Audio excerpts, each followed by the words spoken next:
Personally, I listen to the Garnet every day. The Status Game, ah c'est mieux avec l'accent français comme ça, le jeu du statut, de Will Storr, auteur britannique et journaliste. Et je suis un petit peu ému, Georges, parce que je pense qu'on va revenir aux sources du nectar, parce que on va parler de psychologie, anthropologie, comment le statut est caché dans notre vie de tous les jours.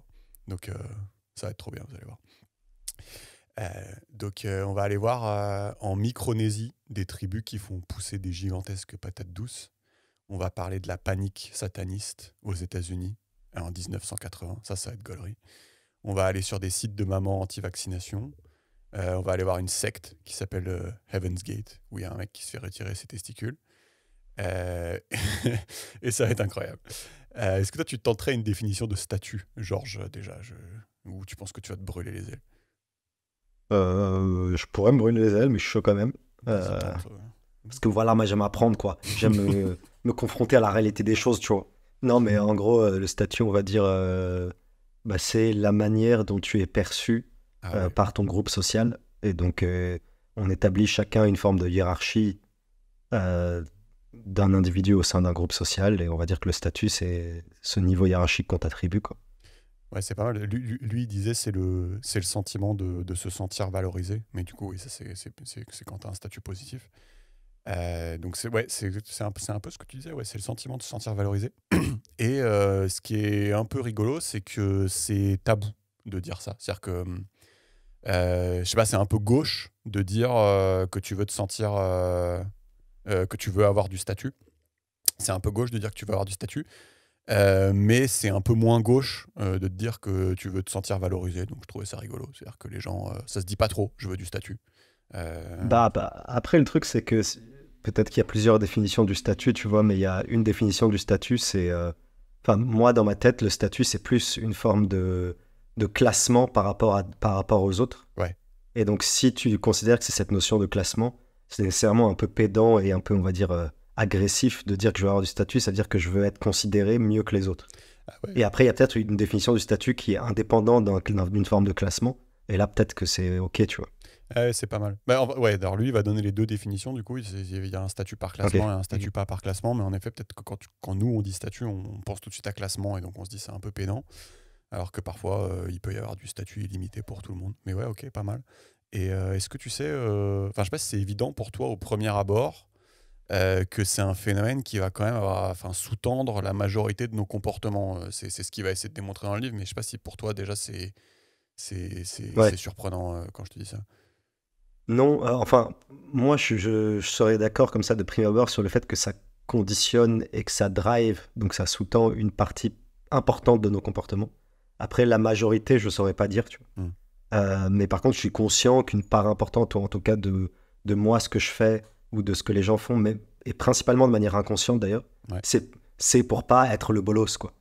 En fait, c'est deux choses. En gros, genre, je sais pas, derrière ce concept de statut, moi, je mets plusieurs éléments. Il y a l'élément de une forme de compétition et de comparaison, et on veut pas être le nul d'un groupe, de un, et de deux, il y a une forme aussi de honte, quoi. Je veux être bien perçu par les autres et je veux pas me sentir honteux, tu vois. Ouais. Et je pense que ces deux éléments, une forme de comparaison avec les autres et une forme de honte, peuvent driver beaucoup nos comportements, tu vois.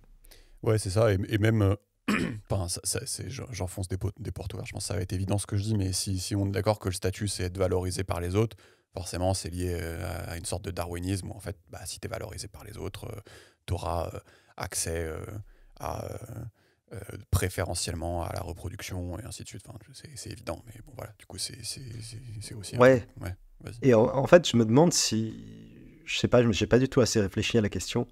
Mais tu sais, il y a beaucoup de choses, il y a beaucoup de, on va dire, d'actions, enfin, d'activités que les gens font ou de choses sur lesquelles les gens s'investissent.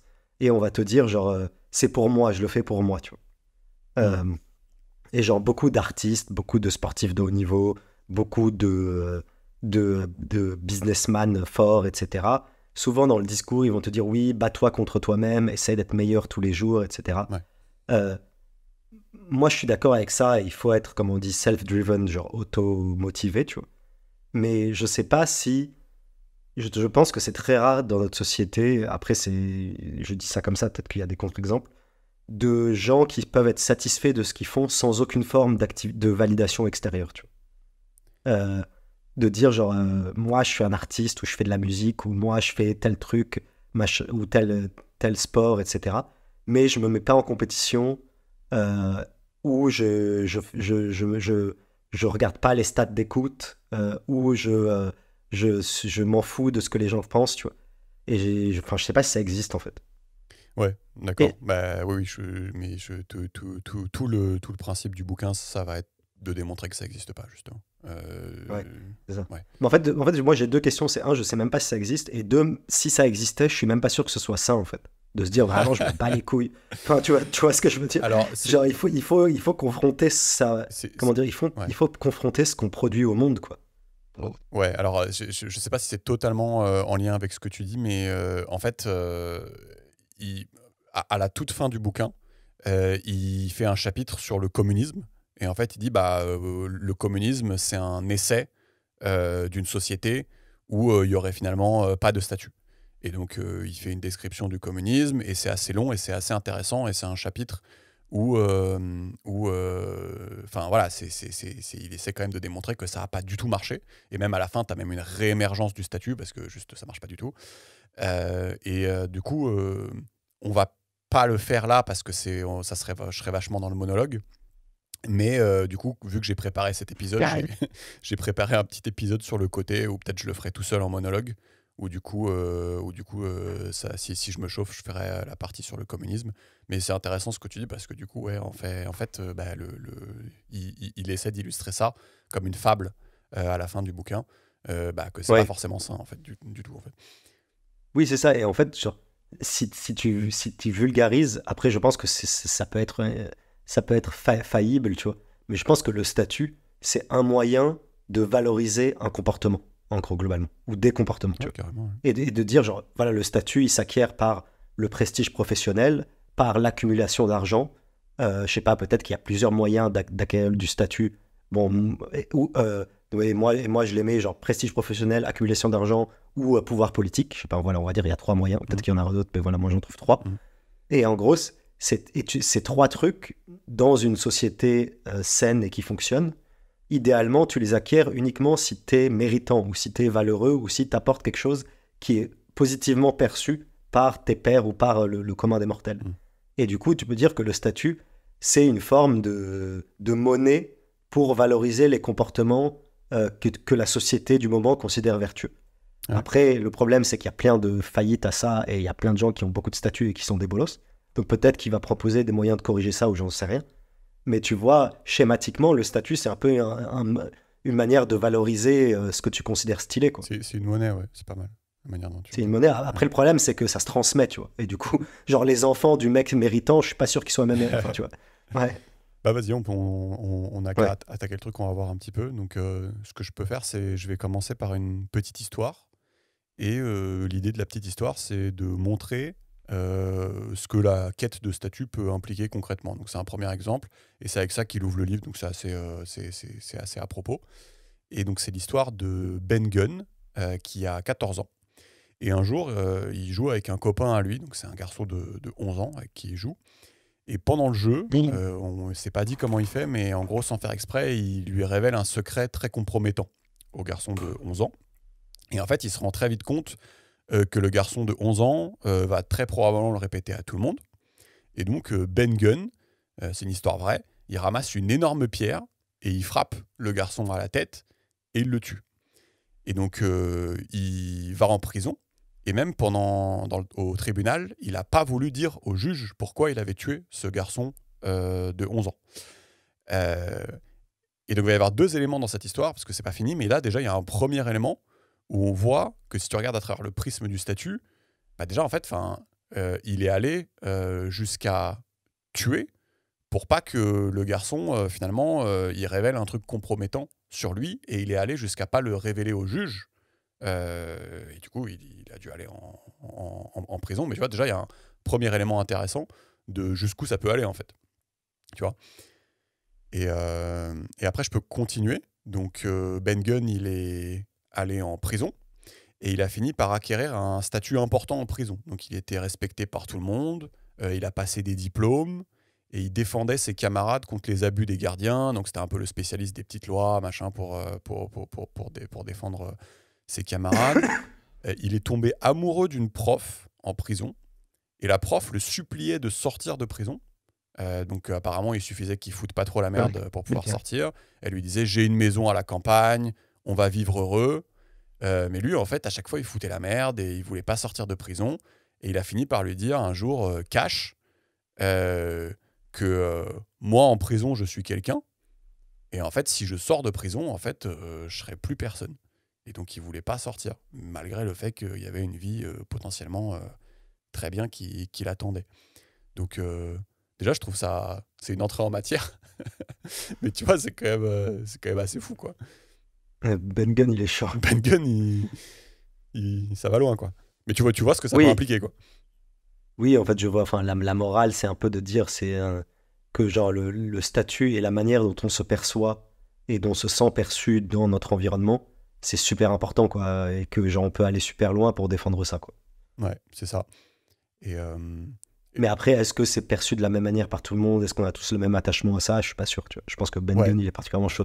C'est ça. Mais c'est pour ça que je mets juste après. Ok, il y a l'histoire de Ben Gunn, mais est-ce que finalement c'est généralisable?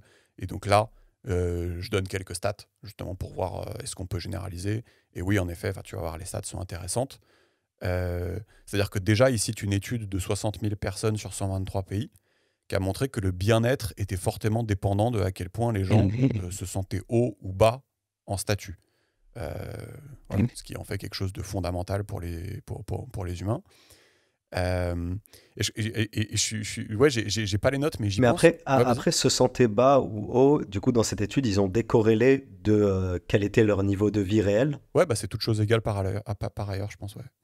Mais justement, ça me fait penser que j'ai aussi, mais je pense que c'était dans le même bouquin, ça me fait penser à une étude hyper connue où ils ont pris des chimpanzés et ils leur ont fait bouffer que de la merde pour qu'en gros, ils aient les veines complètement bouchées.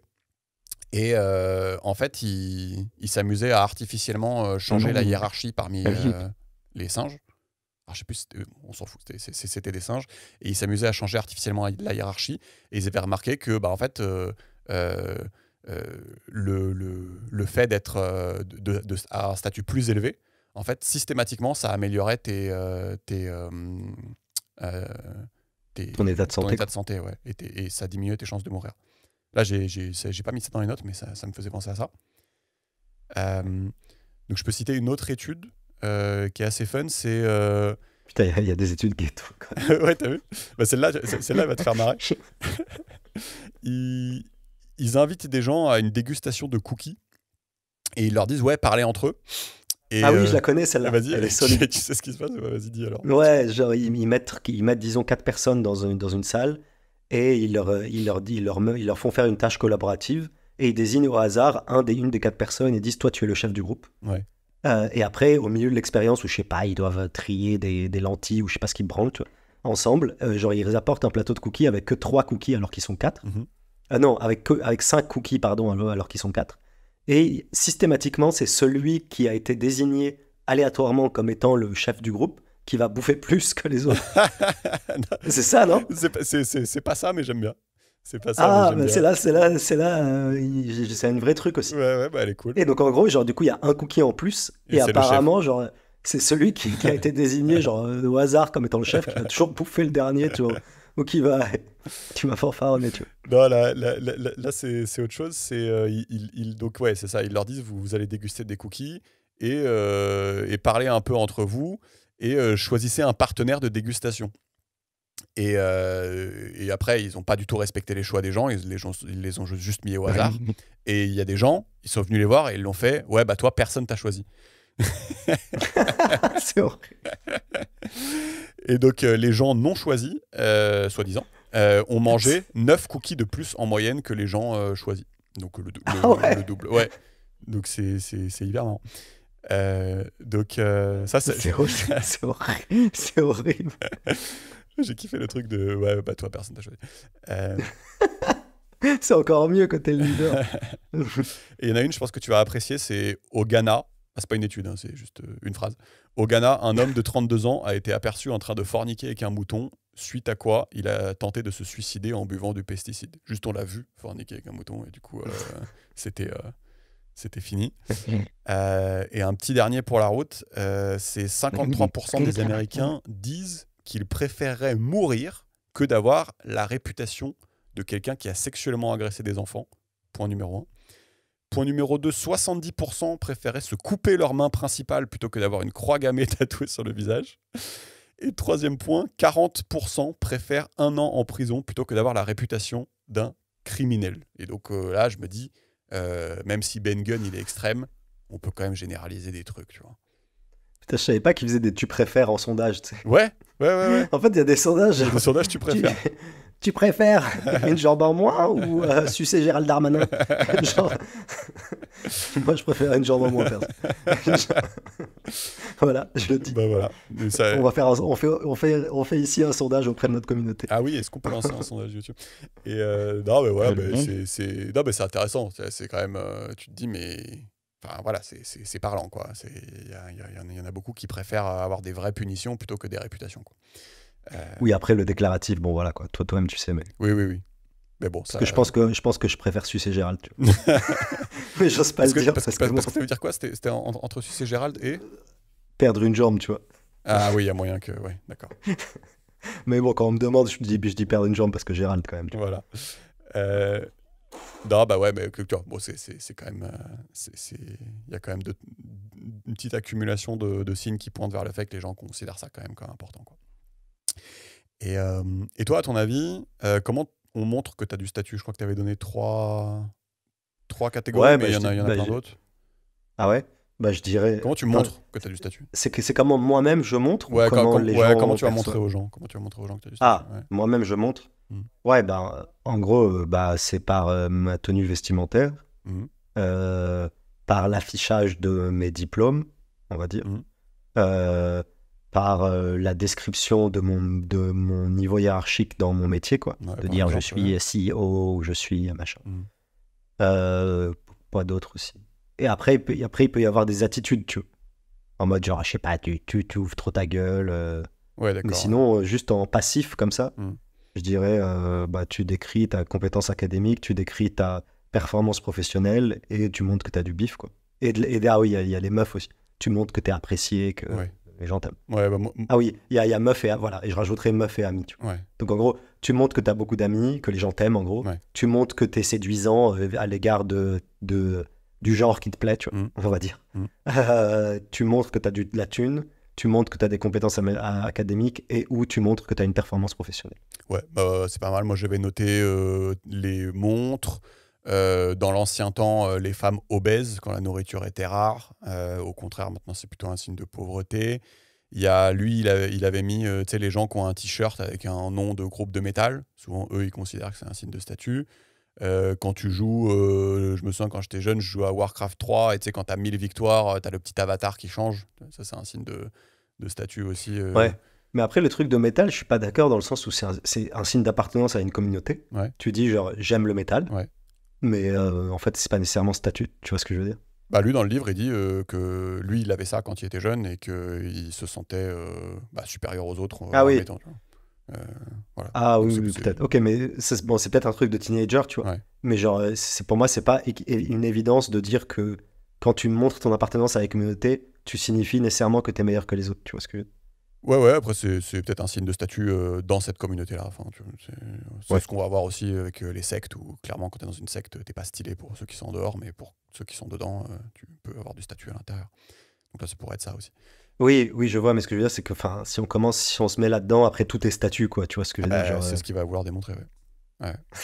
Ok. Et j'en ai mis un dernier, c'était qui cite aussi, c'est apparemment dans les années 50, avoir la voiture la plus longue, c'était un signe de statut. Et donc, il dit que dans les années 50, aux États-Unis, tu as une espèce de course à qui allait avoir la voiture la plus longue, jusqu'à ce que les autorités pètent un câble, du genre, juste là, c'est invivable.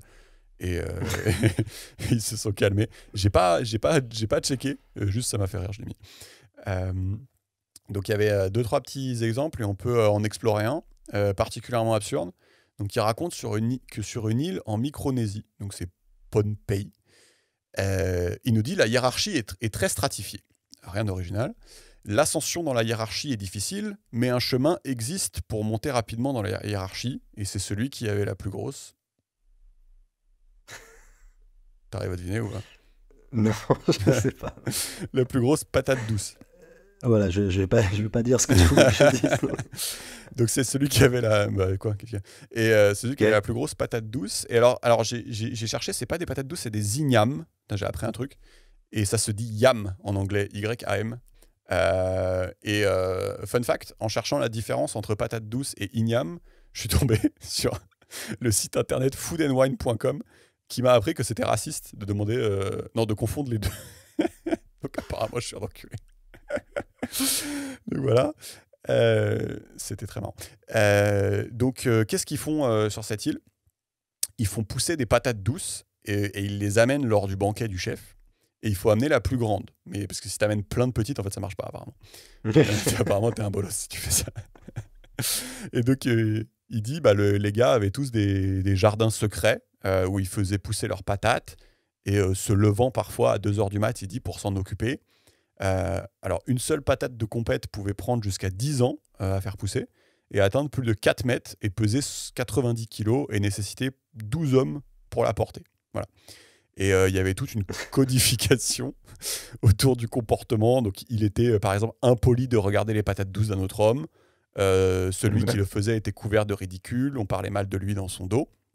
Et en fait, je trouve ça rigolo parce que toi, tu prends une tribu obscure et il n'y a qu'avec une tribu qui n'a rien à voir avec nous, tu peux te rendre compte que parfois, ça peut vraiment être absurde, en fait. Tu vois, parce que nous, quand on prend nos exemples à Oui. nous, des fois, on a du mal. On fait oui, mais c'est normal parce que nanana. Putain, là, c'est quand même des putains de patates douces, quoi. Oui, après, on a quand même des exemples assez ridicules. Tu sais, genre, tu sais, on a tous vu le sketch de Castello Lopez, là. Je possède des thunes. C'est genre, les montres de luxe, c'est un peu ridicule quand même, tu vois. Oui, Genre, oui. Mais c'est... c'est moins ridicule. C'est moins, Ouais, c'est moins obviously c'est ridicule que moins la patate obviously douce, tu vois. ridicule, ouais, parce que tu te dis, bon, bah, il a une montre, il a de l'argent, voilà. Mais la patate douce, c'est un... c'est une bonne illustration. Je sais pas, il y a quand même des trucs ridicules, même dans la société aujourd'hui. Genre, T'arrives à en trouver un, vas-y. Non, mais déjà, rien. En gros, tu prends le domaine de l'ultra luxe. Tu vois. Oui, je suis Ça d'accord. existe, Je tu suis vois. d'accord. Et en fait, genre, peut-être 90% des éléments de l'ultra luxe, c'est genre ridicule, tu vois. Oui, Genre les chiottes ultra luxe en or des princes saoudiens, tu vois. oui, mais Genre le mec qui a sa Hummer plaquée or. oui, mais tu peux te dire, le je- mec a quand même envie de montrer qu'il est riche. Oui, je bah, sais pas, je c'est sais tout pas. aussi ridicule que de montrer qu'il a une grosse patate douce, tu vois. Non, mais en gros, Non, tout mais le oui, domaine oui. de l'ultra luxe, tu vois. Et Oui. après, nous, notre compétence en France, c'est d'être très fort en storytelling et en marketing pour faire croire que c'est stylé, et que c'est élégant et que c'est normal. Ouais. Mais en fait, c'est pas stylé, pas élégant et pas normal, c'est juste extrêmement bolos, tu vois. Tu vois, genre, on est là, oui, il y a du savoir-faire et tout, genre, ta gueule, genre, juste avoir une mallette Louis Vuitton, tu vois, c'est juste ridicule, tu vois, genre. Bah attends, justement, du coup, c'est Ouais. là, je parle du luxe. C'est évidemment, tu as aussi le phénomène où tu vas essayer d'imiter les symboles des gens qui ont un haut statut. Et justement, bah, il se trouve que d'avoir un haut statut, c'est d'avoir des accessoires de luxe. Et bon, on connaît tous les gens dans le métro qui vont avoir des sacs Gucci. Alors, je pense que c'était faux, je suis pas sûr. Euh, Oui, mais tu vois, genre, moi, ce qui ouais, m'intéresse là-dessus, c'est que, en fait, je trouve qu'on, tu sais, on se moque souvent des gens qui ont des faux. ouais, En mode, haha, tu essayes de singer la richesse, t'es un bolos, tu vois. ouais. Mais en fait, pour moi, c'est pas plus ridicule que le mec qui est un vrai, quoi. Ah, non, je suis complètement d'accord. Tu vois ce que je veux dire? Bon, c'est pas le débat, c'est pas le C'était débat, pas mon mais point, genre, mais je suis complètement d'accord. l'un n'est pas plus con que l'autre, tu vois. Non, ouais. Genre, Ouais. genre ouais. Et limite, tu vois, j'aurais peut-être plus de sympathie pour celui qui porte du faux, parce que peut-être Ouais. qu'il se rend compte du ridicule du truc, du coup, il veut pas se faire enculer, mais il veut quand même avoir une bonne image, et du coup, c'est un hack, tu vois. Ouais. Bon, Tu vois, non, mais je suis d'accord. genre, limite, je trouvais ça un peu intelligent, tu vois. On pourrait argumenter que c'est plus intelligent. Ouais. Ouais. Et donc ouais, là il y a un phénomène un peu marrant parce que tu veux aussi te différencier des gens qui ont un statut bas, donc tu vois. Et apparemment il y a une étude qui a regardé ça et qui ont montré que bah, plus le logo est large dans le luxe, plus le statut est bas. Et donc typiquement là il cite une étude qui a montré que les sacs Gucci baissaient de 122 € à chaque fois que le logo était plus petit d'une unité sur une échelle de 1 à 7. Quoi. En gros, ils ont fait le plus gros logo, le plus petit. Ils ont découpé en 7 et à chaque fois que tu baisses de 1, en fait, c'est 125 € plus cher. Tu vois. Ça, c'est marrant. Tu vois. Oui, c'est plus cher parce que tu avais dit moins cher. Ouais.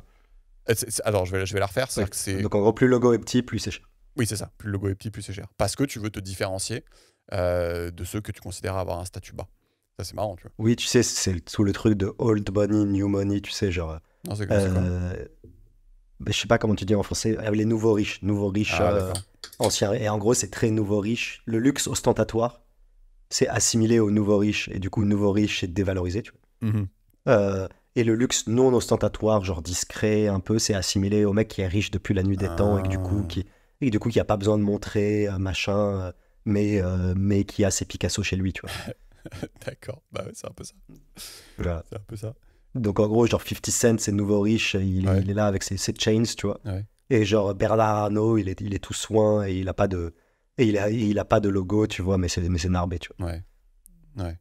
Et on cite souvent, j'ai entendu l'exemple de Mark Zuckerberg, tu sais, qui est en hoodie. Enfin, tu sais, il est pas bien habillé, il est en.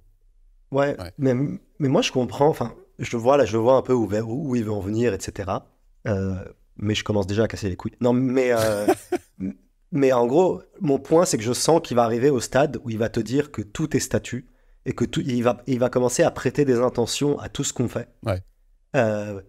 Et en fait, genre, à la fois, moi, je trouve que le statut, c'est important. Il faut être conscient que ça conditionne une grande partie de nos comportements, etc. Et il faut être réaliste avec ça. Mm. Mais en même temps, j'aime pas du tout cette posture qui est souvent pratiquée d'ailleurs en France, je trouve, qui est d'affecter ou d'affubler des intentions à tout. Et genre de dire, oui, si tu mets ça, c'est pour montrer que t'es comme ça. Et si tu dis ça, c'est pour montrer que...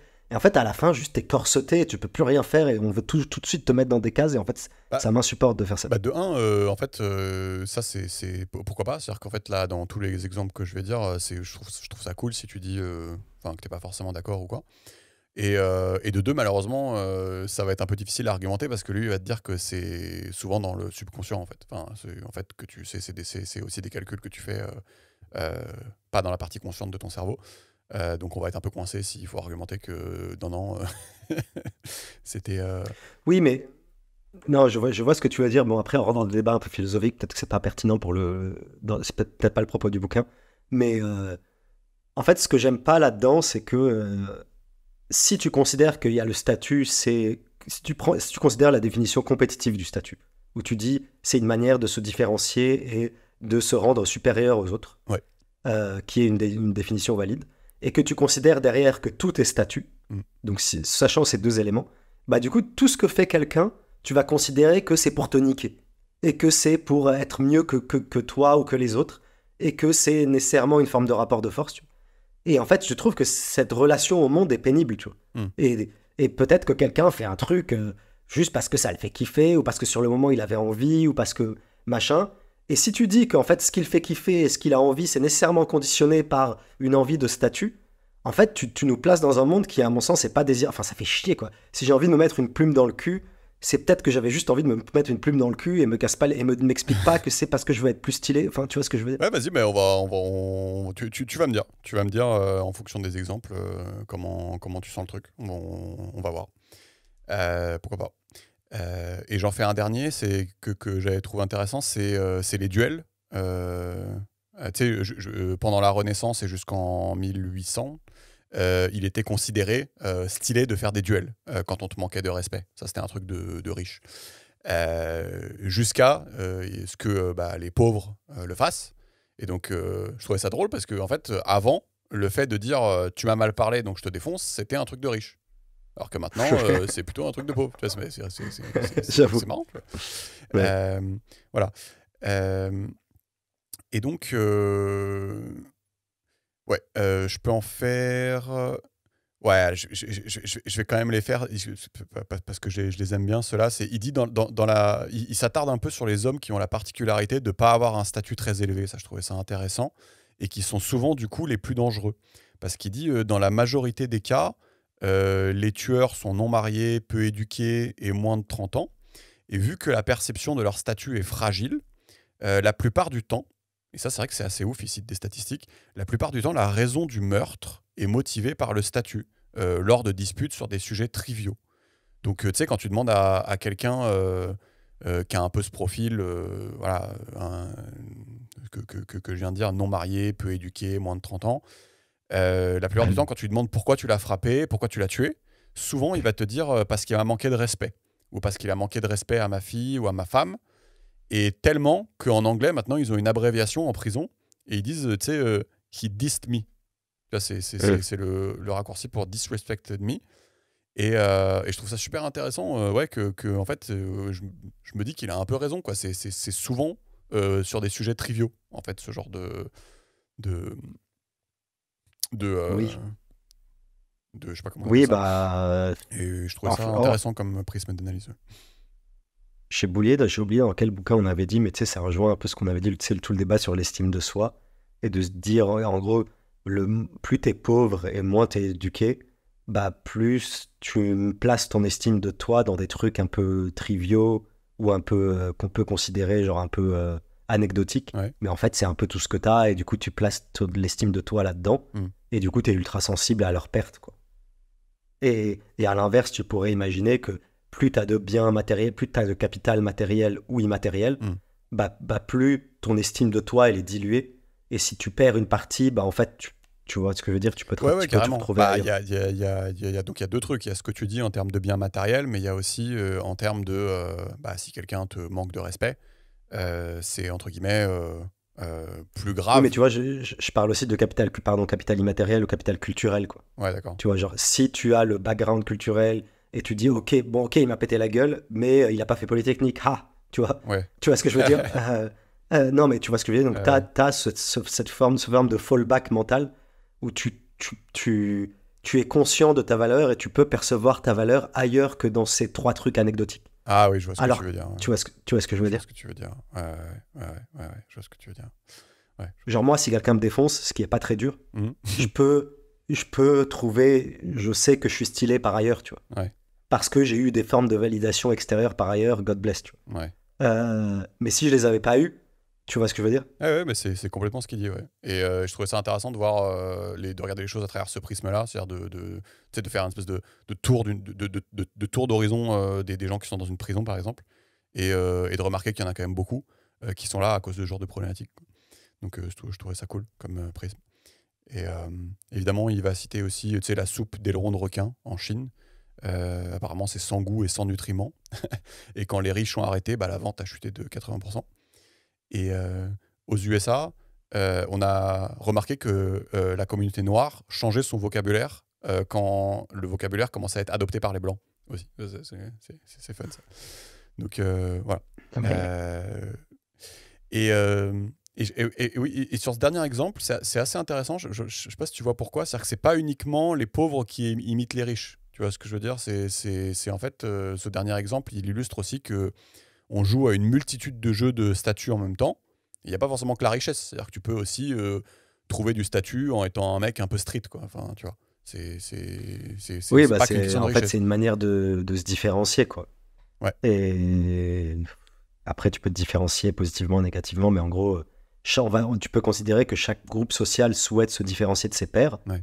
Donc, le riche, il souhaite se différencier. Bon, tu peux te différencier en étant encore plus riche et en ayant un 15e yacht, alors que l'autre, il en a que 14, tu vois. Et tu peux te différencier, voilà, en étant street ou autre, tu vois, ça. Ouais. Bah, oui, et c'est ça qui est. C'est ça qui est fort parce que j'ai l'impression que tu pourrais voir le truc que sous que sous l'angle de vue de l'argent. Mais tu vois, enfin, lui, il raconte que quand il était à, je sais plus, c'était Saint-Tropez avec sa femme, bah, en fait, il se moquait, tu sais, des gens qui sont un peu, je sais pas comment dire en français, over the top, qui en font un peu trop, qui sont un peu avec la peau orange parce qu'ils ont été dans les cabines de bronzage. Euh, Moi, pareil, j'étais à Deauville, ça fait quelques mois maintenant, et c'est vrai que je me foutais beaucoup de la gueule des riches. Et à un moment, il y a un mec qui passe dans une rue embouteillée avec une voiture. Et la voiture, c'était une voiture de sport. Et elle faisait un bruit, ça avait aucun sens. Tu vois, il avançait à 5 km/h. Et en gros, ça faisait un bruit.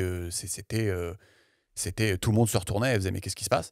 Et donc, bah, nous, on se moquait de lui parce qu'on trouvait ça pathétique. Mais lui, je pense qu'il devait se dire je sais pas ce qu'il devait se dire, mais peut-être que lui, il se moque de nous parce que nous, on n'a pas la voiture qui fait du bruit, tu vois. Et donc, il n'y a, y a, y a- y a pas que cet aspect argent. Il y a aussi, finalement, un, un, un jeu dans le jeu, quoi. C'est-à-dire que euh, au sein d'un jeu, tu peux aussi avoir une hiérarchie. Tu n'as pas qu'une hiérarchie entre les jeux. Tu vois le truc un peu? Oui, bah en gros, c'est que chaque individu slash chaque communauté a ses éléments ou ses variables qu'il considère conférer ou enlever du statut, quoi. Ouais, ouais. Et, Et du coup, et après, tu as une intrication de ces communautés, et après, tu peux aller par cercle concentrique du plus petit au plus gros, quoi. Tu peux y aller à l'échelle d'un pays, à l'échelle d'une ville, à l'échelle ouais, d'une. c'est ça. Tu vois C'est ça, c'est ça. Et ouais, c'est marrant. Mais tu sais, tu vas avoir un groupe de copains à l'école, et imagine, c'est des geeks. Donc, c'est des geeks, Ouais. donc les gens se moquent un peu d'eux. Mais au sein de leur groupe, tu as une hiérarchie parce qu'il y en a un qui est plus fort à Yu-Gi-Oh que les autres. Enfin, tu vois, ça marche vraiment comme ça. Et il y a un truc qui est génial. C'est ici une étude où, en gros, tu sais, ils ont demandé aux habitants de chaque pays, ils leur ont dit, à votre avis, quelle contribution à l'histoire du monde votre pays a-t-il fait en pourcentage? Je sais pas si tu vois le truc, c'est-à-dire que logiquement, quand... C'est une question de merde en plus. Non mais tu vois, non, mais est-ce que juste tu vois la logique que quand tu additionnes tous les pourcentages, normalement ça fait 100%, tu vois? Oui, mais du coup, chacun survalorise de ouf, normal. Oui, mais du coup, je te demande, c'est quoi le résultat final, du coup? Ah, genre la somme de tout. Ouais, c'est 115, 120. Ouais, non, ça va être abusé, tu sais, genre, je sais pas, je pense que je dirais c'est genre 800, allez. C'est 1156%. Ouais, tu vois, c'est normal, tu vois. Hein? Non, mais voilà. c'est une question de merde, quand même. Non, mais bon, c'est... Mec, le Liban, c'est hyper important, c'est 10%, mec. Mais peut-être c'est 10%. Et non, mais c'est possible, il y a des pays qui sont à 10%. C'est possible. Non, mais bon, voilà, ça illustre bien le truc, c'est rigolo. Non, mais c'est intéressant, cette histoire de... Tu sais, quand tu disais, oui, c'est un jeu dans le jeu, le statut, il est perçu différemment en fonction des trucs, Ouais. des endroits, etc., et des époques. Mm. En fait, est-ce que ce serait pas une forme de définition de la culture, tu vois? Parce que tu sais, souvent on dit genre... souvent on dit genre la culture d'un pays ou la culture d'un endroit, Ouais. ou genre telle culture, et dans telle culture ils font ça, et dans telle culture ils font ci. Est-ce que la culture, ce serait pas finalement de dire la culture correspond à l'ensemble des variables ou des éléments qui confèrent du statut dans une société? Ah, c'est pas mal. Et en fait, parce que tu vois, genre, je sais pas, je dis n'importe quoi, mais souvent je me suis fait la réflexion que, tu sais, la violence, ou en tout cas la violence de rue, Mhm. c'est, à la base, moi je suis genre, en bon mec de gauche, je croyais que c'était uniquement, très fortement, voire uniquement corrélé au niveau de richesse et aux écarts de richesse dans un endroit. Ouais. Donc en gros, plus tu étais pauvre, plus tu étais dans un endroit pauvre, plus il y avait des agressions et du crime dans cet endroit-là. Tu vois. Mm. Et en fait, en visitant des pays super pauvres, ou même en vivant au Liban, tu vois, je me suis rendu compte que bah, tu as des endroits avec des inégalités de richesse énormes et des gens très pauvres, où tu as des niveaux de criminalité plus bas que dans des endroits beaucoup plus riches. Tu vois. Ouais. Et du coup, je me suis dit, en fait, du coup, il y a une composante culturelle en fait, au crime. Ouais, carrément. Ouais. C'est pas uniquement, bref, donc c'est assez basique comme truc, mais moi ça m'a mis du temps, je suis lent à la détente, tu vois. Et en fait, et du coup, ça me fait dire qu'en fait, ouais, la culture, c'est un peu une autre définition de la culture, ce serait de dire, bah, la culture correspond à l'intégralité des éléments qui te confèrent un statut dans une communauté donnée, quoi. Ouais, c'est pas mal, j'aime bien. Ouais, c'est pas mal. Et parce que du coup, par exemple, à tel endroit, bah, faire du vol à l'arraché, c'est extrêmement mal vu. Et du coup, niveau statut, ça te nique de ouf. Et du coup, en fait, tu fais pas ça, quoi. Ouais. Et à d'autres endroits, ça peut être considéré comme ah bah il est débrouillard et puis de toute façon il a volé à quelqu'un qui en avait rien à foutre. Ouais, voilà, où c'est un peu moins mal vu et du coup, Ouais. machin, etc. Et donc, en fait, ouais, c'est intéressant. Non, mais c'est pas mal. J'aime bien. Ah oui. Et donc, je voulais donner quelques exemples de ces jeux de statut qui peuvent se mettre en place. Et donc, lui, il a dédié un chapitre typiquement à une jeune maman qui avait rejoint un groupe qui s'appelait Union des jeunes mamans fières d'être contre la vaccination. Et donc, je crois que c'était une jeune maman, hein, 18 ans, un truc comme ça. Elle avait embauché une nanny. Et la nanny, elle lui avait dit est-ce que tu comptes faire vacciner tes enfants? Elle avait dit ah bah oui, je m'étais jamais posé la question. Elle lui a dit va chercher quand même sur Google, voir, renseigne-toi, quoi. Et donc voilà, elle s'est retrouvée dans ce groupe Union des mamans qui sont fières d'être contre la vaccination. Et il décrit qu'il y a clairement une dynamique de jeu de statut qui se met en place dans ce groupe-là. C'est-à-dire que tu as du statut qui est accordé aux gens qui vont avoir les croyances les plus pures. Tu as du statut qui va être accordé aux gens qui vont aller combattre les impurs. Donc, typiquement, tu sais, tu vas aller poster sur Facebook quand tu es allé engueuler ton docteur. Tu sais, tu vas dire j'ai bien mouché mon docteur quand il m'a dit d'aller me faire vacciner. Et tu le postes dans le groupe. Et tu sais, tout le monde te like et fait ah ouais, machin. Donc, tu as un puits de statut à ce niveau-là aussi. Et voilà. Et donc, c'est hyper intéressant, déjà, je trouve. Et donc, il dit, voilà, quand tu es contre la vaccination et que tu tires une grande partie de ton statut de ça, et quelqu'un qui prouverait que ce que tu dis est faux, c'est quelqu'un qui menace ton statut, concrètement. Tu vois le truc? Ouais, non, je trouve ça super intéressant et ça rejoint aussi un truc que j'avais lu, bref, je crois que j'en ai déjà parlé, un truc qui est écrit par Paul Graham, bref, qui est un riz de la tech. Et en gros, tu sais, il avait fait un post de blog qui s'intitulait genre Keep Your Identity Small, tu vois. Et il disait qu'en gros, bon bref, ça aussi c'est assez basique, mais je sais pas, moi j'avais jamais pensé à ça. Il disait que plus tu considères que des éléments sont super importants pour toi Ah oui, c'est vrai. et que du coup des éléments font partie de ton identité, bah plus tu vas refuser le contradictoire, plus tu vas être irrationnel et plus tu vas être genre obtus. Et ça va poser problème parce que bah, du coup tu vas pas pouvoir t'améliorer en fait. Et du coup ce qu'il disait, il faut que tu réduises le plus possible les éléments que tu considères identitaires pour toi. Et en gros, bon, peut-être que je le retranscris mal, mais en gros il disait voilà, genre une façon d'être ouvert à la critique et de s'améliorer perpétuellement et d'être quelqu'un de meilleur, bah, il faut keep your identity small. Et ça rejoint un peu ce qu'on dit sur le statut, quoi. Ouais. Et en gros, c'est qu'il y a des gens, bah, elle considère qu'être anti-vax, c'est super important pour elle et ça fait partie de son identité, / ça lui donne une part importante de son statut. Et du coup... Oui. Bah, et tu l'avais déjà dit, mais j'avais oublié, donc c'est cool que tu l'as redit. Mais oui, du coup, c'est hyper intéressant, c'est exactement ça. Et du coup, peut-être qu'aussi, c'est une autre notion, c'est une autre définition de l'identité aussi. En fait, ton identité, c'est tout ce que tu considères t'apporte du statut. Ouais, j'en sais rien.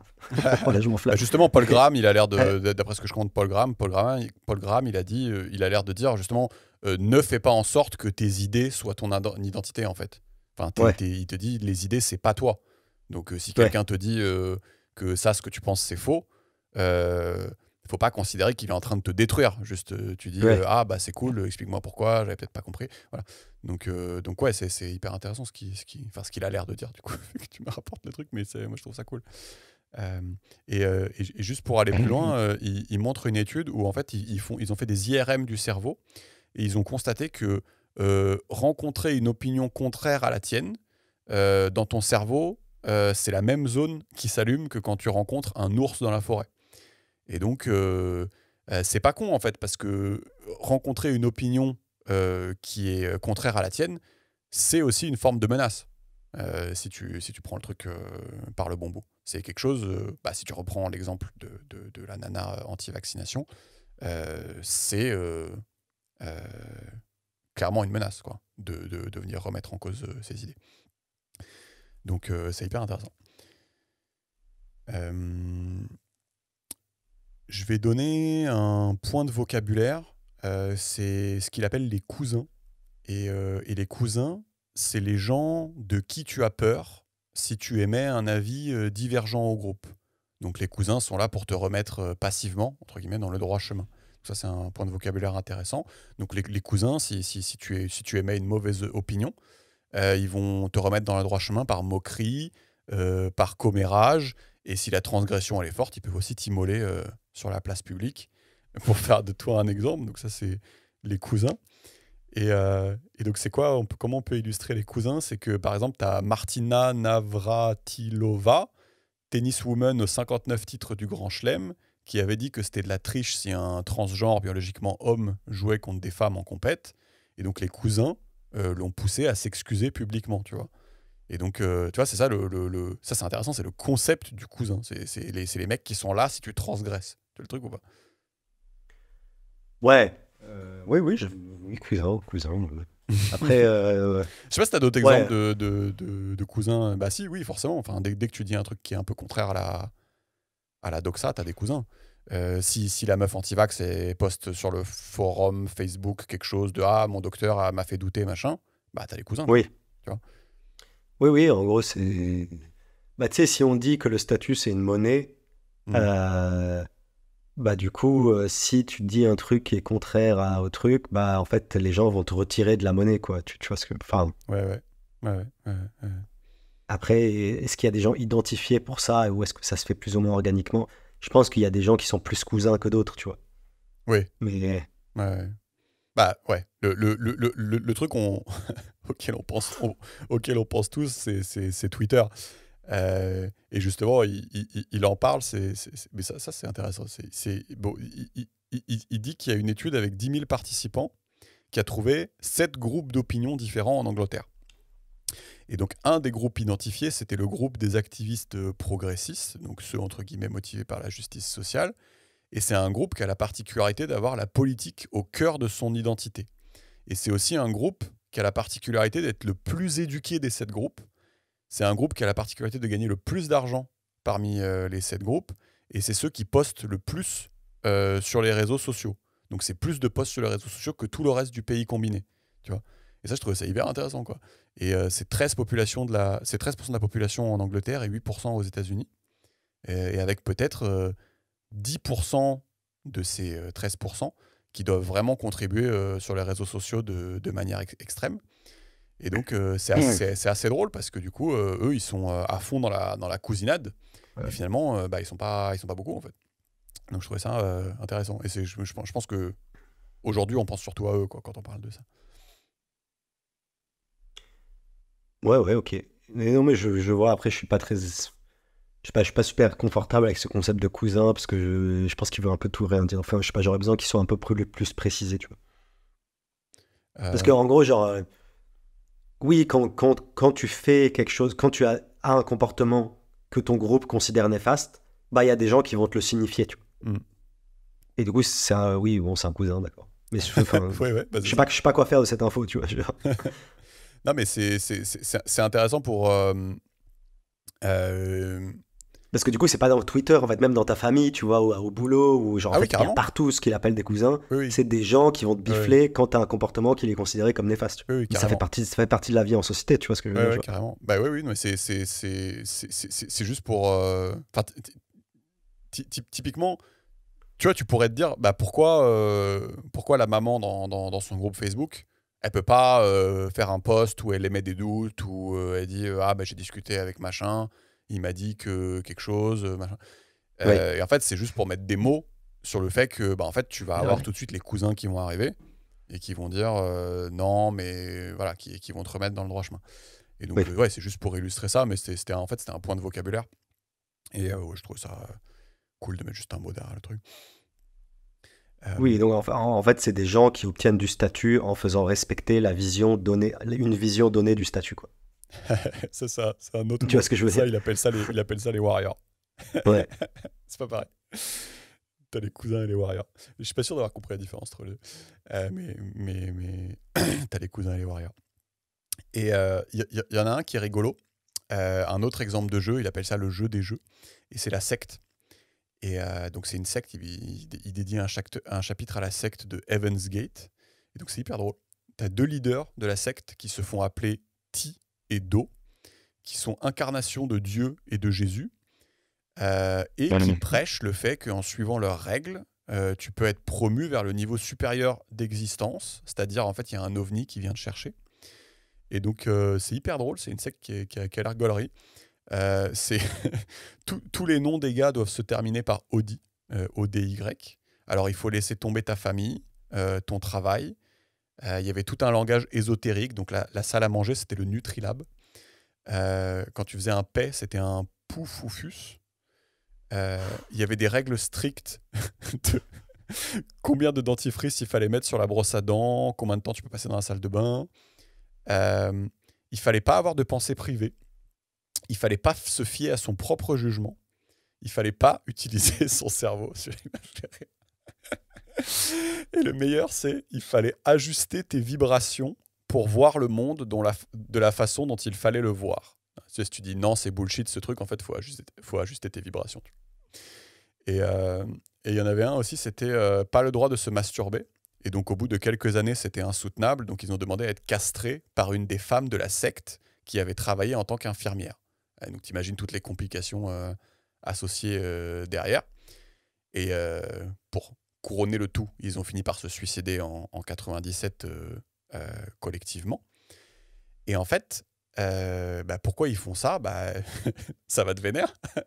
Mais lui, il l'explique aussi par le statut. C'est-à-dire qu'en gros, dans cette espèce de microcosme de la secte, en fait, la seule manière de gagner du statut, c'est d'être celui qui croit le plus, c'est d'être celui qui lève la main pour se faire retirer les parties génitales par l'infirmière, celui qui fait tout bien, qui met bien le dentifrice et tout. Et la particularité des sectes, et c'est ça qui est dangereux, c'est que pour monter dans la hiérarchie du statut, il faut faire des choses qui te rendent encore plus vulnérable. Donc, te séparer de ta famille, te séparer de ton travail, arrêter d'utiliser ton cerveau et des choses comme ça. Voilà. Et donc, ça, c'est un exemple un peu extrême de jeu des jeux. C'est pas con comme définition d'une secte, en fait. Ah ouais, t'aimes bien ? Genre, la définition d'une secte, c'est une sorte de groupe d'individus où, pour obtenir du statut, tu dois uniquement faire des choses qui te rendent de plus en plus vulnérable. Ouais, moi j'en avais une autre que j'aimais bien, mais ça rejoint ça. C'était une religion, mais avec un système prédateur. Ouais.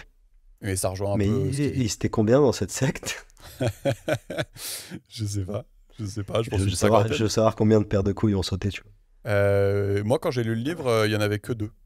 Il y avait que 2 paires qui ont sauté. Très bien. Regarde, très bien. Evans Gate, Religious Group, UFOs, 39 active members. Voilà. Non, mais tu vois, c'est intéressant cette histoire de statut, c'est parce que aussi, du coup, ça rejoint tous les éléments de décroissance, tu vois, de sobriété, quoi. Ouais, pourquoi ? Ça te dit, tu sais, quand on dit, il faut un peu renverser le système de valeurs, il faut rendre la sobriété désirable, il faut changer les aspirations des gens. En fait, tout ça, tu pourrais dire que c'est équivalent de dire, en fait, il faut changer un peu les éléments qui te donnent du statut, quoi. Ouais, c'est ça, et je pense que c'est déjà un petit peu en train d'arriver, parce que je pense qu'il y a pas mal de gens qui tirent aussi une certaine quantité de statut dans le fait de, tu sais, je sais pas, ils prennent pas l'avion, et puis ils expliquent à leurs potes qu'ils prennent pas l'avion, ou alors ils sont végétariens, puis ils vont expliquer à leurs potes qu'ils sont végétariens, et c'est un peu ce que tu dis, ouais. Donc, ouais, carrément, ouais. Carrément. Donc, j'avais envie de te poser une question. Est-ce que tu trouves que nous, parfois, nous, quand je dis nous, c'est la population au sens large en France, est-ce que tu trouves parfois que il y a des éléments de secte, c'est-à-dire qu'en gros, tu peux aussi commettre des transgressions au sein de ton groupe. Est-ce que tu as des exemples là-dessus ? Des trucs un peu sacrés qu'on peut piétiner. Ah, c'est-à-dire, est-ce qu'on peut piétiner des trucs sacrés ou est-ce qu'on peut pas ? Non, mais c'est-à-dire que, ouais, est-ce que tu as un exemple de trucs sacrés où en gros, si tu fais pas bien, en gros, tu te fais sanctionner. Les gens ils vont se dire ah putain, Georges quand même, il est un peu. Si, enfin, il y a plein de transgressions comme ça, mais après, il y a des transgressions que moi je considère légitimes, tu vois. Oui, d'accord, oui. Oui, non, mais c'est un peu. Tu veux dire des transgressions que moi je considère illégitimes, que je considère. Oui, c'est un peu de la merde ma question, parce que oui, j'avais en tête en effet des trucs qui sont tabous, mais en fait qui devraient pas forcément l'être. Mais du coup, c'est un peu de la merde, c'est ça. Voilà, parce qu'aujourd'hui il y a des trucs qui sont tabous, ou qui sont très très très très mal perçus, mais moi je trouve ça normal, tu vois. Ouais. Genre je sais pas, la pédophilie, le meurtre, machin. Ouais. Je trouve que c'est des transgressions, mais il est normal qu'elles te fassent perdre énormément de trucs.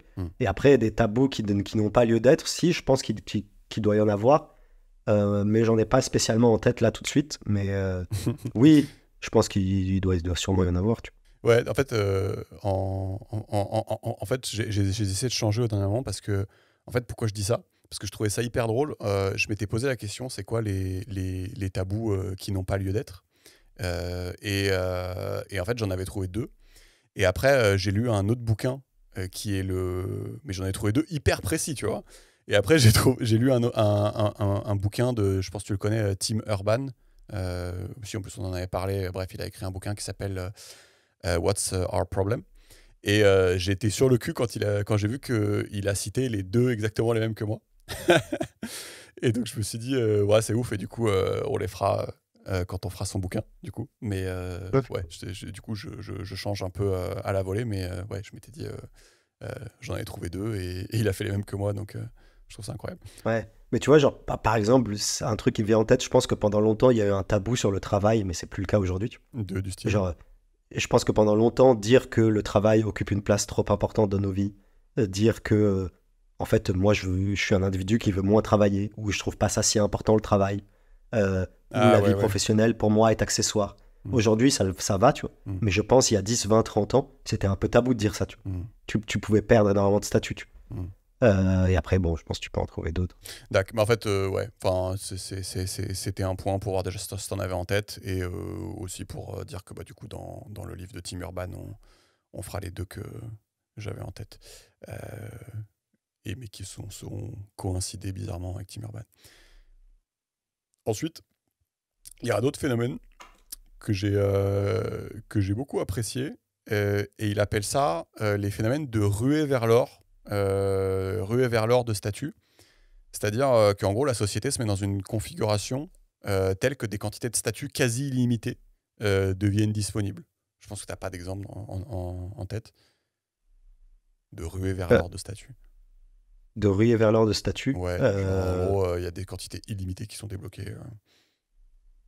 Donc c'est quoi? C'est pas tout d'un coup, tout le monde fait la même chose pour avoir du statut, c'est ça? Ouais, c'est ça, ouais. Peut-être Bah, un peu les chasses aux sorcières ou un truc comme ça. Ouais, bah aujourd'hui, t'as un peu. Ouais, peut-être. Il y a une petite ruée vers l'or on va dire, t'as un peu un truc sur le statut aujourd'hui, un peu avec l'écologie, tu peux dire, mais moi je trouve ça bien, tu vois. Ouais, en France, ouais. Ou t'as un peu un truc sur le féminisme aussi.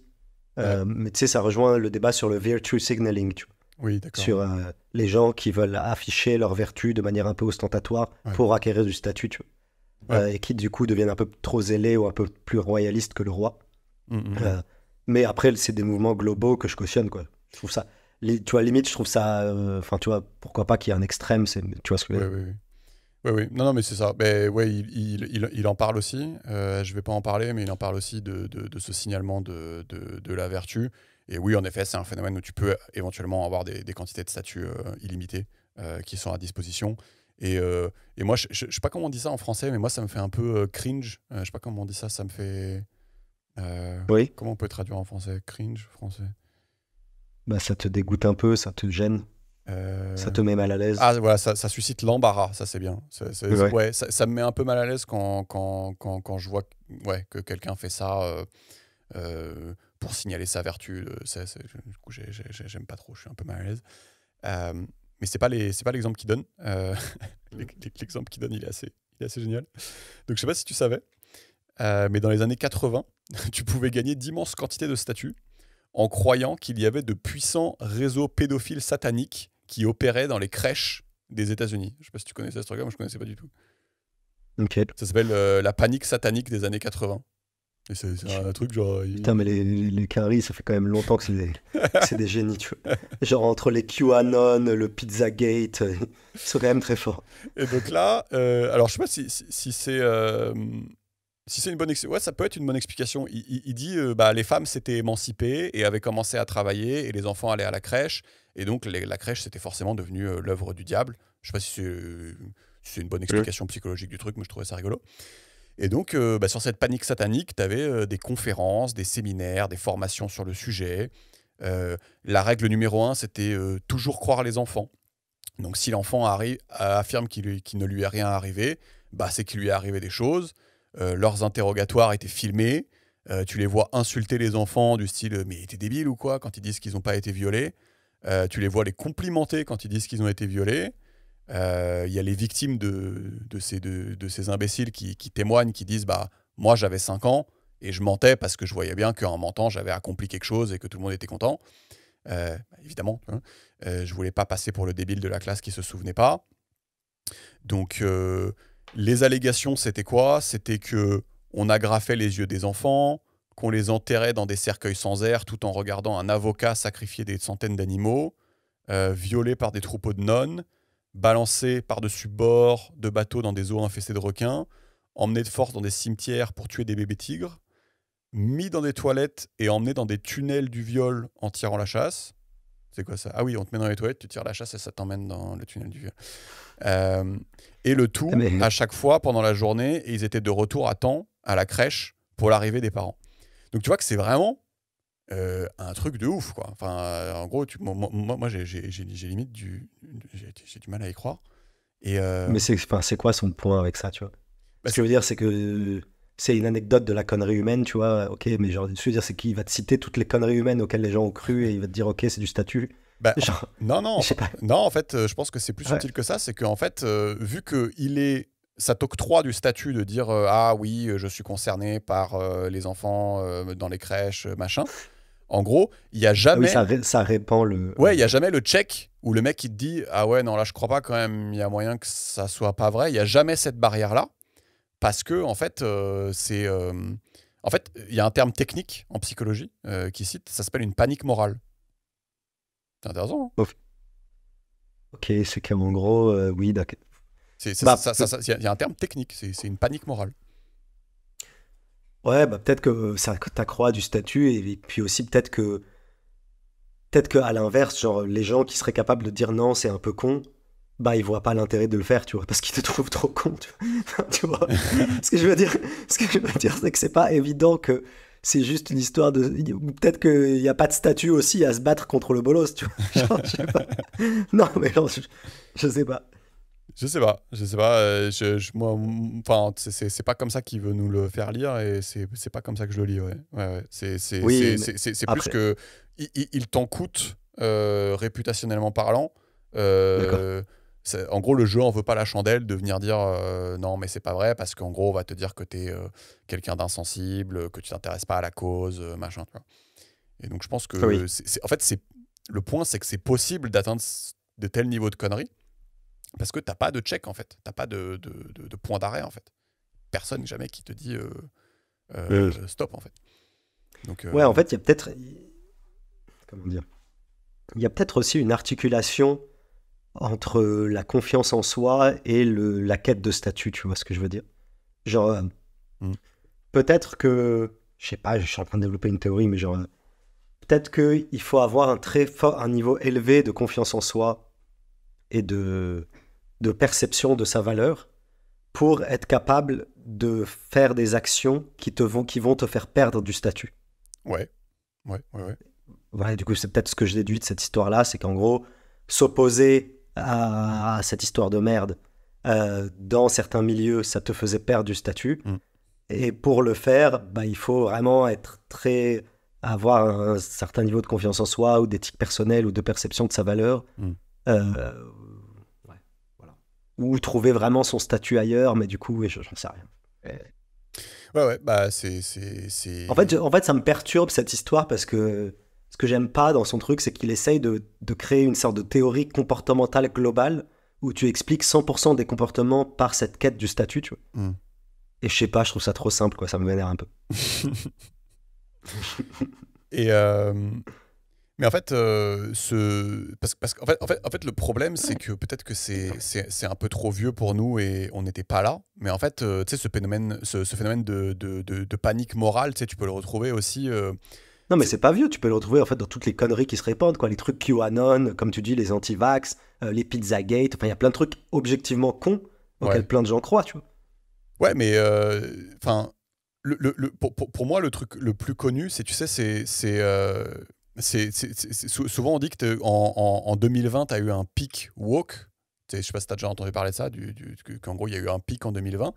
Et en gros, ça ressemble un peu à ça pour moi, dans le sens où, en gros, tu peux ramasser des quantités toujours plus grandes et toujours infinies de statuts en dénonçant du racisme ou du sexisme toujours de plus en plus cryptiques. Et en fait, à la fin, tu arrives à des dénonciations qui sont tellement absurdes, si tu veux, que là, en fait, c'est tellement absurde que là, ça commence à s'effondrer, tu vois, et les gens arrivent à voir que, ok, bah, finalement, voilà, là, c'est devenu trop absurde. Mais ouais, moi, je trouve qu'on voit bien ce phénomène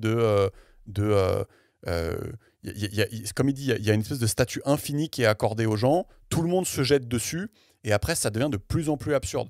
Là, avec la panique sataniste, c'est allé jusqu'à... Il raconte à un moment où ils ont engagé une entreprise d'architecture pour creuser sous les fondations de la crèche pour voir s'il n'y avait pas des tunnels du viol ou je sais pas quoi. Ensuite, ils n'ont pas trouvé. Et ensuite, ils ont dit « Ah, mais c'est parce que la fondation d'architecture, elle travaille avec je sais pas qui, donc ils en ont réembauché une nouvelle. » Et après, ils ont eu une autre excuse. Et après, ils en ont embauché une troisième. Donc, ouais, quand même. non, mais enfin, c'est pour te dire que quand il n'y a personne pour dire que l'empereur que l'empereur est tout nu, s'il n'y a personne pour dire ça, en fait, ça s'arrête jamais, en fait. Tu vois ce que je veux dire ? Oui. Et ça s'appelle une panique morale. Et je trouvais ça pas mal. Et je pense qu'on en a vécu des paniques morales. Donc, tu vois, c'est cool de mettre des mots devant. Oui. Bah, soit il n'y a personne pour dire, soit c'est, comment dire, la perte de statut est beaucoup trop dissuasive pour que quelqu'un ose s'exprimer, quoi. Mais c'est exactement ça, oui. Ouais. Ouais. Et en fait, il n'y a que quand ça devient complètement absurde qu'il y a des gens qui peuvent commencer à s'exprimer. Tu vois ? Donc, Ouais, c'est parce que du coup, déjà, en fait, à la deuxième creusement, au deuxième cabinet d'architecture, c'était pas déjà suffisamment absurde, fallait un troisième. Exactement. Voilà. Bah oui, c'est ça. Non, oui. D'accord, très bien. C'est ça. Et donc, les 7 conseils de Will Storr pour vivre une vie meilleure dans ce monde de statuts. On va pas tous les faire, donc juste on va en faire mes préférés. Et tu vas me dire si tu aimes bien. Donc, il y a un conseil qu'il donne que j'ai bien aimé, c'est il dit fabrique des petits moments de prestige. Donc, en gros, il dit si quelqu'un te saoule, utilise pas la dominance. C'est-à-dire, typiquement, quand tu appelles SFR ou la RATP et que ça te saoule, bah, moi, j'ai remarqué que si je m'excitais pas sur la personne que j'ai au téléphone, qui n'a rien à voir avec le truc, et que j'essaye d'être dans une démarche de dire non, mais vous, c'est pas votre faute, vous faites ce que vous pouvez, machin. Bah en gros, il dit que ça, c'est un truc qui élève toi et la personne en face en statut, et donc finalement que c'est gagnant-gagnant, quoi, que c'est trop bien, et qu'il faut penser à le faire. Bah moi, ça, je suis complètement d'accord. Je l'avais déjà, mais je le reformulerai d'une autre manière. Vas-y. Mais je trouve que, tu sais, genre dans quelconque relation bilatérale, qu'elle soit amoureuse, familiale, amicale, professionnelle, là, par exemple, c'est professionnel avec SFR, tu vois. Il y a toujours une forme de domination, tu vois. Il y a un dominé, un dominant, où parfois c'est très proche, mais il y a plein de situations où tu te retrouves dans une relation de rapport de force où tu peux être dominant. Et en fait, pour moi, ce qui élève le débat et ce qui fait de toi quelqu'un de meilleur, et ce qui... Ouais, voilà, et tout simplement ce qui est plus élégant, c'est d'essayer d'être assez sensible et d'essayer d'identifier dans une relation où est le dominé. Et en fait, plus tu es... Et en gros, d'ajuster son niveau de patience, d'agréabilité, de sympathie, de gentillesse, de machin, en fonction de cette relation-là. Et donc, le fait d'être conscient de cette relation de domination et d'être agréable avec le dominé et plus sévère avec le dominant, bah pour moi, ça fait de toi quelqu'un de meilleur, tu vois. Et bon, après, je l'ai peut-être dit de manière trop compliquée, tu vois, mais j'essaie pas mal de l'appliquer dans ma life, où parfois, et même parfois a posteriori, je me dis, bah là, en fait, j'étais dominant et j'étais un connard, du coup, je suis doublement une merde. Tu vois ce que je veux dire ? Et tu vois, par exemple, bah, le mec du call center qui t'appelle et qui veut te vendre un truc, bah, clairement, il est dominé, tu vois, c'est un métier de merde, ça fait chier de faire ça, tu vois, et du coup, il est légitime d'être sympa avec lui, tu vois. Bref, du coup, il y a plein de relations de subordination dans une relation amoureuse. Quelqu'un t'aime, toi, tu l'aimes pas en retour, bah, c'est toi le dominant, tu vois. Et encore une fois, ça change dans la vie. Les derniers seront les premiers, tu vois. La prochaine fois, ce sera toi qui aimeras quelqu'un et qui va s'en battre les couilles de ta gueule, tu vois. Mais tu vois, même dans une relation de séduction, tu vois, tu sens que tu as un peu l'ascendant parce que la personne t'apprécie plus que toi. bah, sois gentil, fais l'effort, sois plus patient, plus gentil que lui ou elle. Mm. Mais parce que l'autre, il est possible que vu qu'il va être heurté, il va avoir des comportements un peu désagréables, mais c'est quand même à toi d'encaisser parce que c'était toi le dominant, tu vois. Bah, Et bon, bref. Et je trouve ça intéressant, quoi. bah, lui, il dit, du coup, c'est plus court que toi ce que tu dis, mais c'est un peu ce que tu dis. Il dit, on oublie souvent qu'on a du statut à donner à l'infini. Et ça, c'est pas mal comme phrase. C'est de se rappeler que si tu as envie, tu peux donner plein de statuts en fait aux gens. Et c'est cool, quoi. Donc, et en plus, il dit, bah, tu vas pas toujours obtenir ce que tu veux. C'est-à-dire quand tu es avec le mec du call center ou avec la RATP, tu vas pas toujours obtenir ce que tu veux. Mais en tout cas, c'est sûr que tu vas l'obtenir plus facilement que si tu rentres dans une, dans une position de domination. Donc, Ouais, c'est ça, c'est intéressant cool. aussi. Et puis même au-delà d'y trouver un intérêt direct, tu vois. Je trouve ça juste intéressant quand tu dis, voilà, t'as autant de statut à donner que tu veux, bah, il vaut mieux le donner et autant essayer de le donner à ceux qui en ont le plus besoin, tu vois. Ouais, Euh, ouais, et bon, bref, du coup, je sais pas, moi je trouvais ça bien de ce truc de. ouais. Donc ça, c'est cool. Ça, c'est cool En comme. fait, en fait, je trouve ça intéressant d'être conscient de qui est faible dans un groupe, tu vois. Ouais. Oui. Euh, Et que tu mais pas peux. faible en mode c'est de sa faute, tu vois, juste il se trouve qu'il est Ouais. faible, tu vois. Et que Euh, tu peux donner du statut gratuitement. Exactement. Et du Mm. coup, t'es plus indulgent et tu donnes plus de statut à la personne qui est faible Ouais. parce que je trouve que ça rend le monde meilleur, quoi. Et donc ça, il est intéressant, tu vois. Ensuite, il y en a un autre que j'ai bien aimé, c'est joue à plein de jeux différents. Et donc, si tu joues à un seul jeu, bah, en gros, tu as tout à perdre si jamais ça tout tourne mal. Donc, joue à plusieurs jeux. Et en fait, là, l'exemple de la secte, il est assez parlant parce que l'exemple de la secte, en fait, ils ont que ça dans leur vie, du coup. Et en fait, c'est un peu triste à dire, mais en fait, ils sont limite obligés de se faire castrer par l'infirmière. Ils sont limite obligés de se suicider collectivement. Parce qu'en fait, ils ont plus qu'un jeu dans leur vie. Tu vois. Et en fait, c'est fini si tu n'arrives plus à tirer statut de ce seul jeu qui te reste, quoi. Ouais, moi je suis d'accord avec ça et je trouve que tu le vois dans plein de moments, genre les gens qui se plongent complètement dans leur boulot. Et tu sais, tu te retrouves, j'en sais rien, peut-être que je fais un truc abusif de ça et je veux pas manquer de respect envers des tragédies, tu vois. Ouais. Et tu sais, des gens qui font des suicides au boulot, il y a eu des scandales chez SFR ou chez machin. Ouais. Et en fait, tu sais, j'imagine que c'est des situations où ta vie, elle devient confondue avec ton boulot, t'es à fond dedans et en plus t'es oppressé, etc. Et du coup, t'as pas de branche à quoi te raccrocher et t'en viens à te. Et en gros, donc soit par exemple, les gens qui sont vraiment absorbés par leur boulot, ou à l'inverse, les gens qui sont absorbés par leur couple. Tu sais, les couples super fusionnels où ils ont Ouais. plus que ça, ils sont tous les deux, etc. Bah, du coup, quand tu perds ton job ou quand tu perds ton couple, etc., ou quand il est en danger, bah, t'es en détresse profonde, quoi. Mm. Et du coup, c'est peut-être intéressant d'avoir un peu diversifié, quoi. Ah ouais, mais carrément. Enfin, oui, mais c'est exactement ce que tu dis, oui. Enfin, même l'exemple du couple fusionnel, bah, si t'as que ça dans ta vie, ça peut devenir malsain dans le sens si ça tourne au vinaigre. Ouais, non, mais oui. Enfin, et puis même, oui. Ouais, oui. Non, mais c'est sûr que c'est un bon conseil. Il y en a un autre, c'est réduit ta sphère morale. Et en fait, ça consiste à se poser la question combien de statuts je m'octroie en jugeant les autres. Et donc, si la réponse à cette question, c'est beaucoup, bah, essaye de te calmer un petit peu et essaye de t'octroyer moins de statuts en rabaissant les autres par ton jugement. Donc, celle-là, elle est aussi un petit peu sympa. Donc, il y en a un autre, c'est on vit dans un rêve. Donc, arrête de juger ceux qui vivent dans un autre rêve, parce que ça, il appelle ça un rêve, ce monde de statuts. Et donc, je sais pas comment dire ça, mais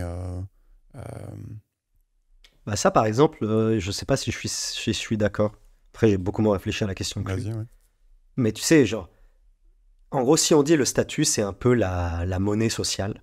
Et c'est un peu de dire, bah, c'est le fait que certaines actions et certains comportements te confèrent une plus-value ou un avantage social et d'autres te dévalorisent. Tu vois. Ouais. Ok, on dit c'est ça le statut à peu près. Et ben moi, je trouve ça sain que que certains comportements que je considère vertueux selon ma construction mentale, enfin selon mon schéma moral, bah, qu'il donne du statut, et à l'inverse, je juge et je vais enlever du statut à d'autres comportements que je considère préjudiciables. Ouais. Et j'ai pas envie de changer de jeu, tu vois. Tu vois ce que je veux dire? Parce que je considère, parce que chacun a effectivement ses valeurs morales et voilà, bah moi je fais un peu corps avec mes valeurs morales dans le sens où ça, pour le coup, ça fait partie de mon identité, tu vois. Ouais, enfin, je pense qu'il y a deux niveaux de lecture. Typiquement, évidemment, il y a les trucs évidents où, en gros, tu sais, si t'as un peuple qui crève les yeux des nouveau-nés, enfin, tu vois, c'est facile de dire que. Non, mais tu vois, il y a des cas où c'est facile de dire que c'est pas bien. Mais il y a des cas où, tu vois, typiquement, tu sais, sur l'immigration, t'as des gens bah, qui ont envie d'aider les gens à pas mourir quand ils traversent la mer. Euh, mais tu vas avoir des gens qui vont dire bah non, moi j'ai envie d'interdire qu'on traverse la mer parce que tu sais, on avait parlé du pull factor, parce qu'en gros plus il y en a qui traversent, bah plus il y en a d'autres qui vont avoir envie de traverser. Et donc tu sais, il y a des sujets où c'est plus compliqué que ça, et donc en gros je pense que ce qui veut dire c'est que parfois Oui, essaie de te mettre un peu dans la peau de l'autre, que toi, ton rêve à toi, c'est pas forcément quelque chose d'objectivement bon. oui. Avoir envie de sauver les mecs qui se noient, c'est cool, mais avoir aussi envie de réduire le nombre de morts juste en faisant en sorte que les mecs aillent pas dans l'eau in the first place, ça peut aussi être quelque chose qui s'entend, tu vois. En gros, il dit fais un petit peu attention à ça, c'est-à-dire les gens qui sont dans d'autres sphères, Oui. que la tienne, quoi. Ouais, mais enfin, oui, je vois ce que je suis d'accord avec l'aspect, en gros, à ne pas avoir le jugement facile, quoi. Ouais. Mais après, moi, Oui. je suis allé direct dans la fond du truc, en mode t'as zéro jugement, t'acceptes toujours tout. Bah non, oui, non. Ouais. Donc je vais conclure le livre, et il résume son livre en une phrase clé. Et ça, j'ai beaucoup aimé. Il dit que souvent, notre conscient est organisé autour d'une histoire dont on est le héros. C'est dans notre conscience, c'est-à-dire qu'on se voit à la première personne, on est le héros, toutes nos actions, on a une bonne excuse pour les faire, ça c'est notre partie consciente. Et en fait, ce livre-là, en fait, finalement, il parle beaucoup plus du subconscient. Et dans notre subconscient, en fait, on n'est pas vraiment le héros. C'est un schéma un peu différent de notre conscient.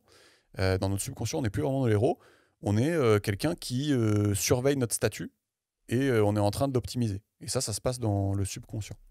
Et en gros, il termine, c'est assez joli. C'est-à-dire qu'il dit, bah, pour résumer, pour nous obliger à mettre notre pénis dans un vagin et lui faire des allers-retours, l'évolution a créé l'orgasme.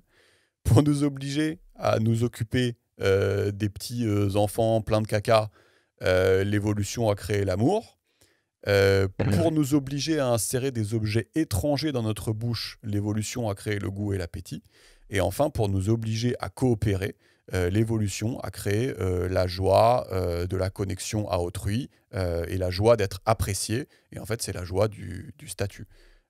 Et donc, en fait, il termine en disant, bah, faites les choses pour lesquelles vous avez été programmé, et vous serez heureux, en fait. Et c'est pas mal, tu vois.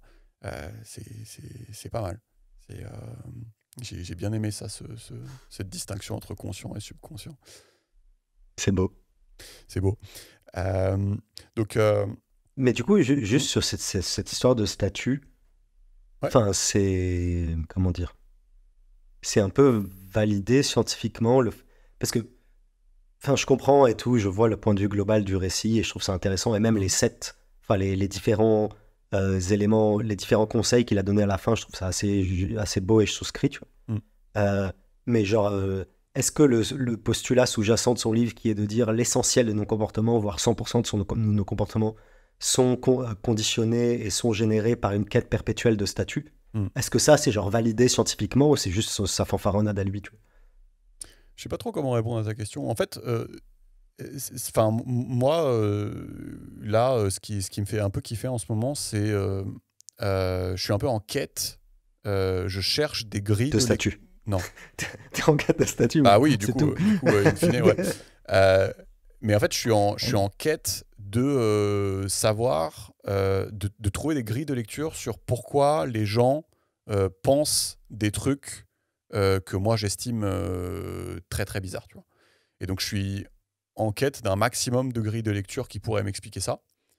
Et donc la grille de lecture du statut, qui est quelque chose qui se passerait dans le subconscient par opposition à l'histoire qui se passerait dans le conscient, c'est une grille de lecture que moi j'aime bien. Après, il y en aura plein d'autres, je pense, mais c'est une grille de lecture que j'aime bien. Et sûrement que quand j'aurai compris, ça me donnera du statut.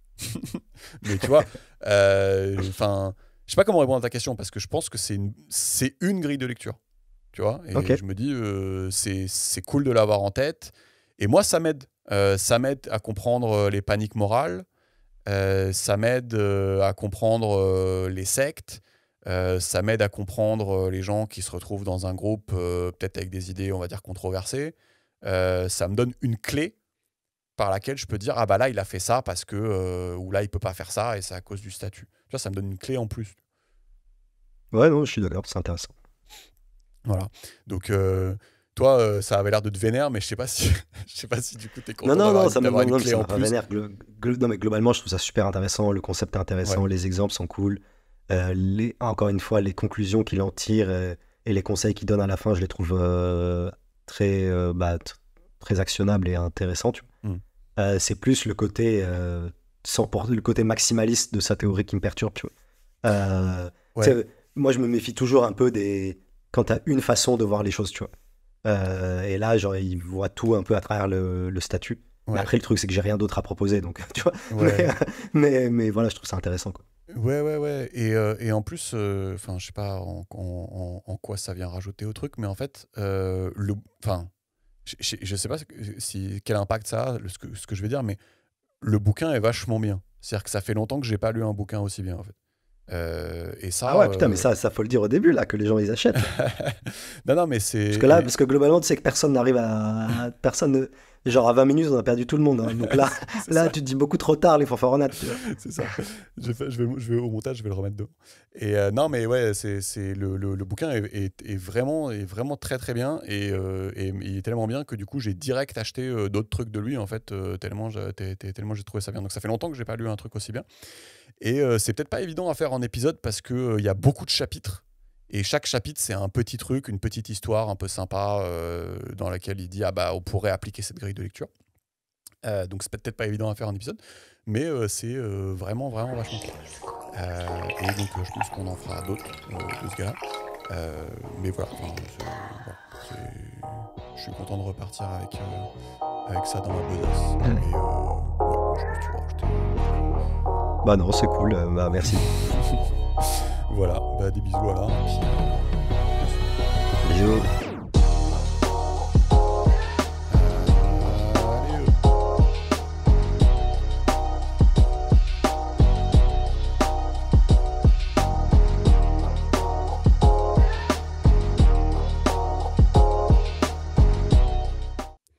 The Status Game. le jeu du statut. On va la refaire.